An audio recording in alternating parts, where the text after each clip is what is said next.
A true game over is when you've messed up so badly the game ends, giving you a valuable moment to reflect on your failure. Jump at the side, man.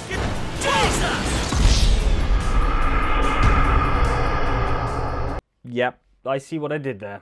A fake game over is when some sneaky video game makes us think it's all over when it's not, toying with our expectations, preying on our fears, and subverting the conventions of the medium itself.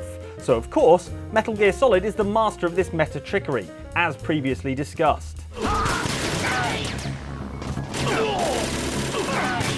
But Metal Gear isn't the only game in town when it comes to fake game overs. Consider these 7 times the game gave us a fake out ending and we fell for it like the suckers we are. Also, beware spoilers for the following.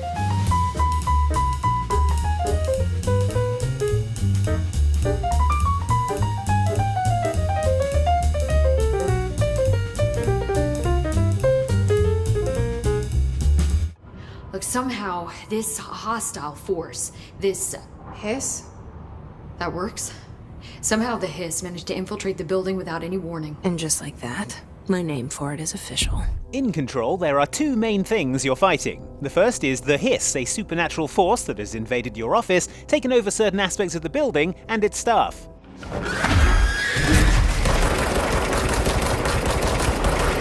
And the second is the urge to just spend all your time floating around the place hurling chunks of masonry at people instead of doing any actual missions. Managed to stave off the second one, however, and there's a good chance you'll make it to the end of Control's story, in which your character, Jessie Faden, loses her protection against the corrupting influence of the Hiss and is taken over by its malevolent force. Please, I just want to sleep now. Let me sleep.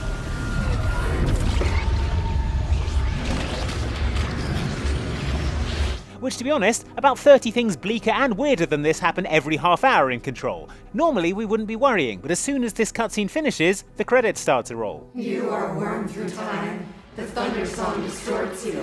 Happiness comes like pearls and gold.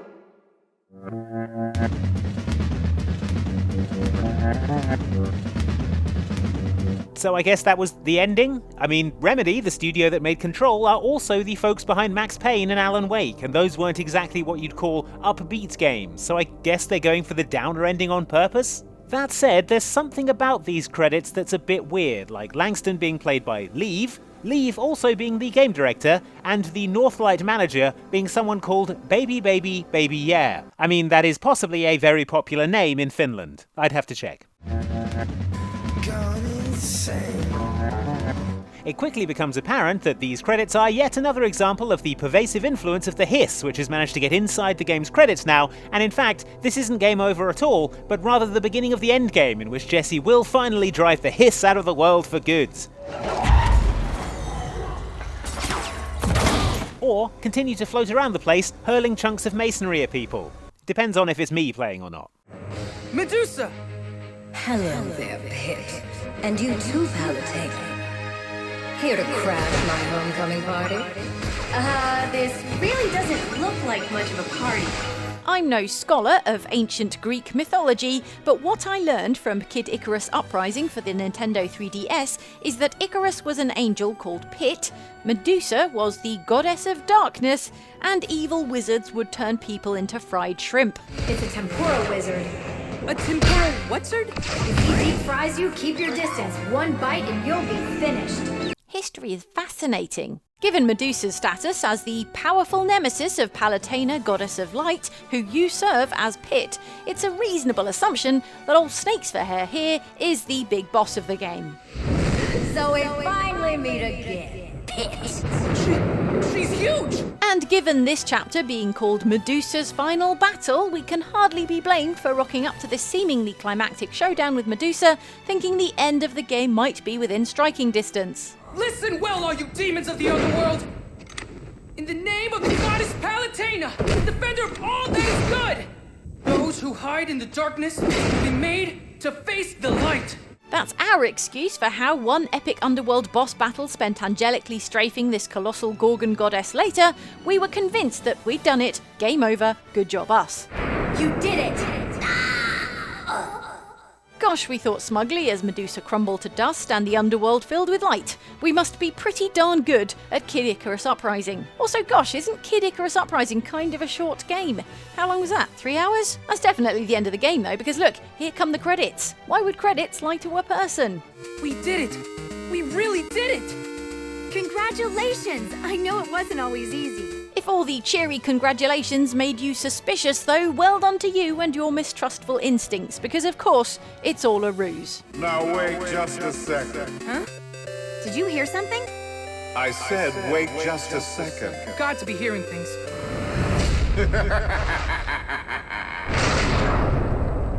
Hades? Who's Hades? The true master of the underworld. Yep, turns out there's loads of game left, and your true adversary is the bigger, badder, more sarcastic underworld boss, Hades. So this little angel took down Big Bad Medusa all by himself. What an accomplishment. Goodness, you should put this on your resume. Alright, Hades, no need to rub it in. See you in 6 hours.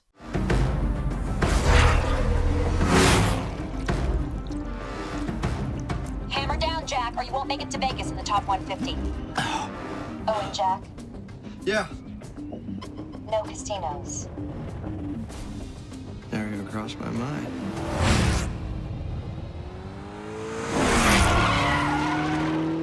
The plot of Need for Speed The Run involves an illegal cross-America street race that your character Jack Rourke is keen to take part in because of the street race part, and that the police are keen to stop because of the illegal part. Okay, yeah, this is definitely some kind of street race. Full backup as soon as you can. Copy that. Multiple units already en route. As such, your biggest threat during the races isn't the other racers, or even crashing headfirst into a wall. It's the police, because if they catch up to you, you're busted, and it's race over. No more illegal street racing for you, young man. Code 4, racer in custody. That's apart from in this one mission, which takes place in fabulous Las Vegas, Nevada, where you're trying to get out of town while being aggressively pursued by the LVMPD, who have set up roadblocks everywhere and sent out their best stunt-driving drift units to try and bring you to justice. You didn't stop him! Clear at 6, I'm taking him out. Unfortunately for you, at one point the roadblocks upgrade from easily smashable barriers to actual parked squad cars, and a cutscene triggers with your car skidding to a halt, and the familiar busted symbol appears on screen to let you know you've failed the mission. This was the point at which we put down the controller and went to refill the Cheeto Bowl. But more fool us, because in this instance it's not game over, and Need for Speed The Run takes its name quite literally as the game continues, because you have to actually run away from the cops, escaping on foot via a series of quick time events. So it's not actually game over, unless you're terrible at quick time events.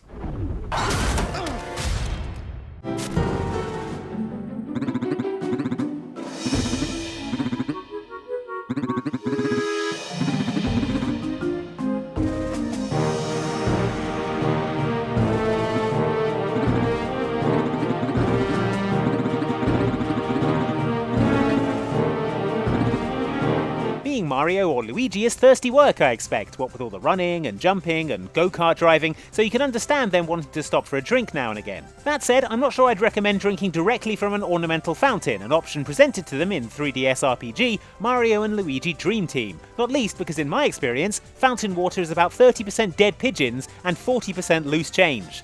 That was a terrible day in the park. Those instincts are proven right because as soon as the bros sip from the tainted water of this fountain, shit starts to get weird.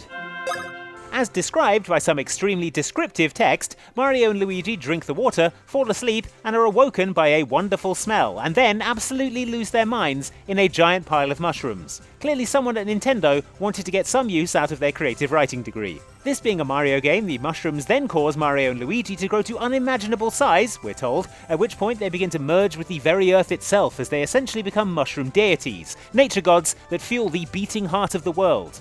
You can see why they normally stick to just the one. All this is obviously going to make it pretty hard to go back to running around and jumping on turtles' heads, and so sensibly, the game declares itself over.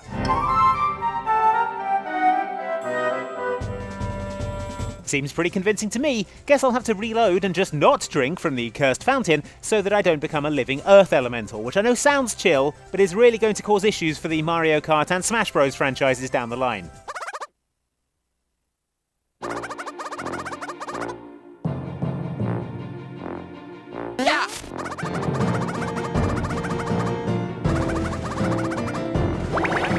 Except actually, this was all a dream. See, it turns out the fountain water is fine. It fully restores your HP, with only the minor side effect of making you pass out and experience incredibly vivid nightmares.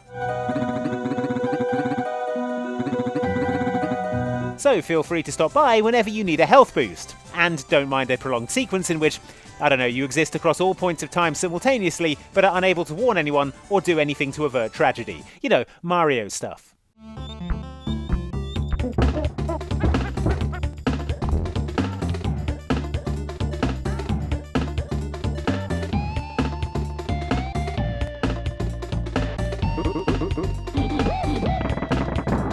In Donkey Kong Country on the SNES, you play as the titular ape, as he pursues a regal lizard named King K. Rool and his group of bad guys called the Kremlings, who have snuck in and stolen Donkey's prized banana hoard. What is K. Rool even doing? Do lizards even eat bananas? Anyway, suspicious motives aside, Donkey and his sidekick Diddy have to platform their way across the world, jumping on enemies, riding in minecarts and being shot out of barrels until they finally come face to face with King K. Rool himself, on board his pirate ship, the Gangplank Galleon. So wait, is he a king or a pirate? Really, K. Rool, you've got to get yourself together, my guy.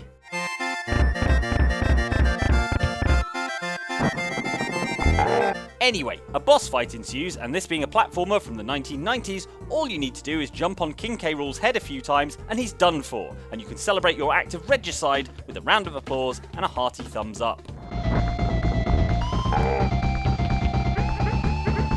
In fact, K. Rool has barely hit the deck before the credits are rolling, which may seem anticlimactic, but bear in mind, this was 1994, when the word congratulations appearing on the screen was considered a satisfying ending.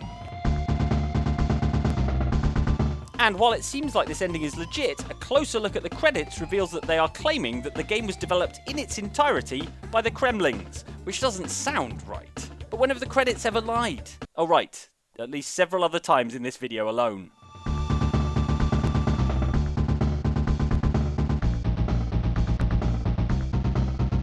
Turns out that wasn't the ending after all, and that King K. Rool still has some fight left in him, until he is again killed by your overpowering ape strength, and you get the real ending, in which bananas feature heavily.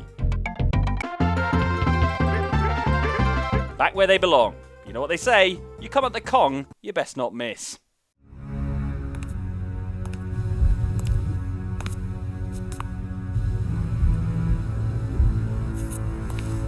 One masterpiece is enough.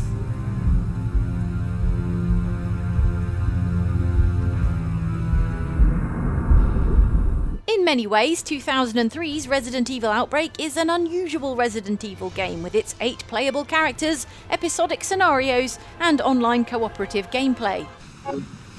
Thanks.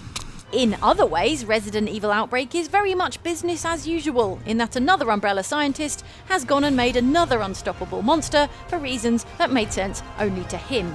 You're going to play with my ultimate creation. The creation on this occasion is Thanatos, a 12-foot-tall tyrant in Speedos. Hey, something's wrong. So, let's regain that distance then. What the? In the final scenario of the game, it's your boy Thanatos who relentlessly pursues your chosen survivor around Raccoon City University like a zombified Dr. Manhattan. So we assumed the game was building towards some big decisive battle with Thanatos, who would have to be defeated before we could hop on the helicopter out of town. We're here to get you out. Somewhere close. There's a courtyard in that direction. Go there. We don't have much time. Hurry. Sure enough, as we tried to flee Raccoon City, Thany Boy caught up with us again for a final desperate battle where, as is tradition, we turned the tide with a last-minute rocket launcher.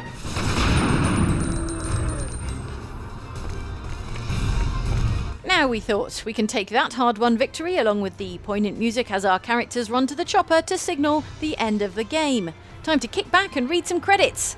Nice one, Noritaka Funamitsu.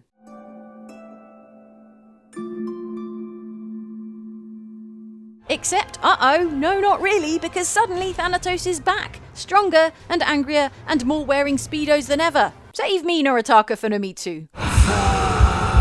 That's your cue for a second big decisive battle with Thanatos, where ideally you hit him with a dose of anti-T-virus drug known as Daylight to properly end the game.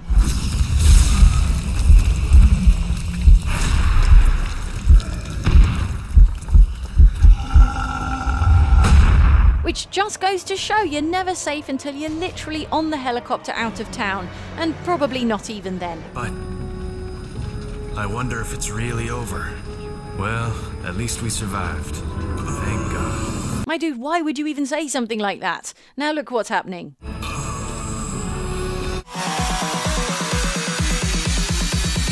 You have been destroyed.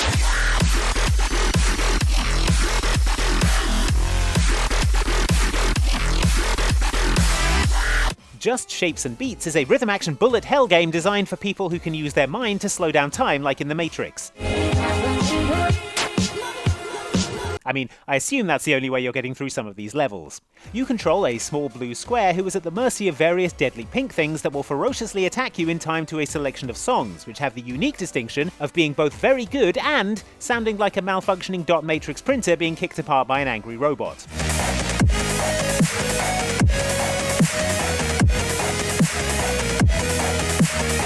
Those with the reaction speed of a caffeinated hummingbird who are able to make it to the end of the game have one more obstacle to face before they can call themselves a master of just shapes and beats. The game's final boss, a warped smiley face wearing a crown and armed with about 1 million spiked balls and deadly bullets.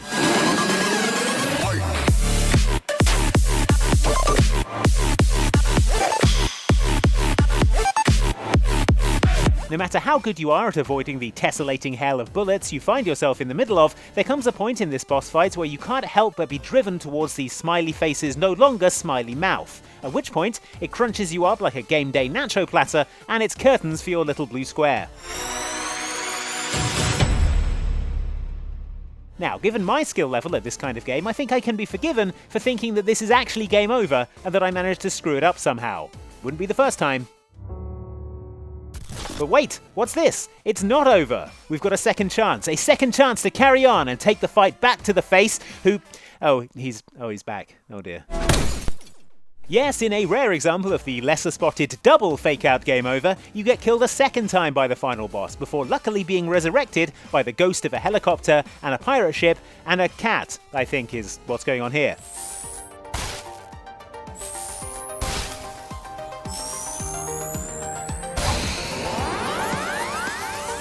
So it all had to happen for story reasons, as did the other 6,500 times I died while playing this game, I assume. That is unfortunately the end of the video. No, really, no fake outs, it's the end. But what a great opportunity to hit the like button if you enjoyed it and consider subscribing and hitting the little bell notification icon to be notified every time we make a video. Now, it may be the end of the video, but it doesn't mean you have to stop watching Outside Xbox and Outside Extra videos, because we've got some videos up here for you to watch for your enjoyment. So hope you like those and we'll see you next time.